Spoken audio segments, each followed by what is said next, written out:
Iran যুদ্ধ শুরুর পর বক্তব্য বিবৃতিতে কেমন যেন লাগামহীন হয়ে গেছেন মার্কিন প্রেসিডেন্ট ডোনাল্ড ট্রাম্প। কখনো তার বক্তব্যে ঝরে পড়ছে ইস্পাত কঠিন বজ্রধ্বনি, কখনো ঝরে পড়ছে কুসুম কোমল নম্রতা, আবার কখনো অদ্ভুত সব কথাবার্তায় যোগাচ্ছেন হাসির খোরাক।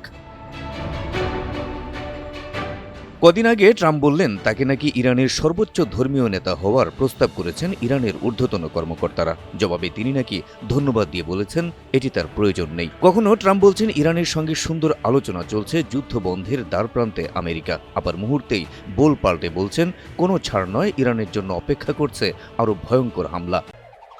আগের মতোই clean. Berger easy clean fresh, দেয়ালে দাগ থাকবে না, রাখবে সুরভিত।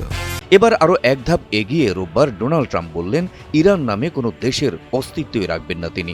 তার এমন বক্তব্যে ইরানকে ঘিরে যেন আরও কঠোর হল যুক্তরাষ্ট্রের অবস্থান।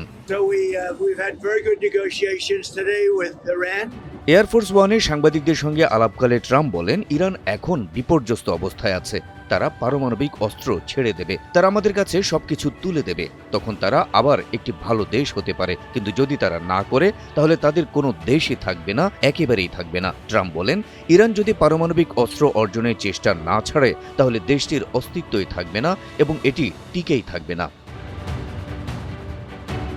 হরমুজ প্রণালী দিয়ে জাহাজ চলাচলে ইরানের টোল আদায়ের সম্ভাব্য পরিকল্পনা নিয়ে প্রশ্ন করা হলে ট্রাম্প বলেন এমন কিছু হলে যুক্তরাষ্ট্র দ্রুত তা বন্ধ করে দিতে পারবে। তিনি বলেন আমরা 2 মিনিটের মধ্যেই এটি বন্ধ করে দিতে পারি, এত দ্রুত যে আপনি অবাক হয়ে যাবেন।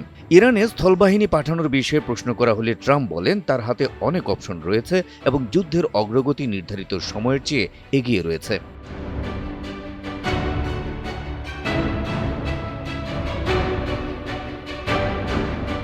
ইরানের সঙ্গে সম্ভাব্য চুক্তি নিয়েও কথা বলেন ট্রাম্প। তিনি বলেন ইরান আমাদের বেশিরভাগ প্রস্তাবে সায় দিয়েছে, আমরা আরও কিছু বিষয় তুলব। ট্রাম্পের দাবি ইরানের সঙ্গে সরাসরি ও পরোক্ষ আলোচনা খুব ভালোভাবে এগোচ্ছে এবং তেহরানে ইতোমধ্যেই সরকার পরিবর্তন ঘটেছে।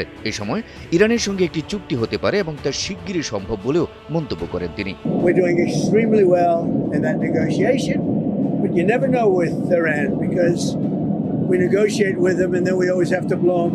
বিশ্লেষকরা বলছেন দীর্ঘ 1 মাস ধরে ইরানের কাছ থেকে অপ্রত্যাশিত পাল্টা প্রতিরোধে হতবাক ডোনাল্ড ট্রাম্প। যুদ্ধের মাঠ থেকে ইরান যে পিছু হটবে না তা এতদিনে বুঝে গেছেন মার্কিন প্রেসিডেন্ট নিজেও। তাই কিছুটা মানসিক অস্থিরতা থেকেই এক এক সময় এক এক ধরনের মন্তব্য করছেন ট্রাম্প।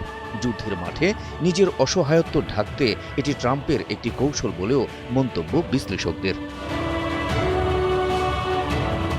হাবিব রাসেল, এনটিভি অনলাইন।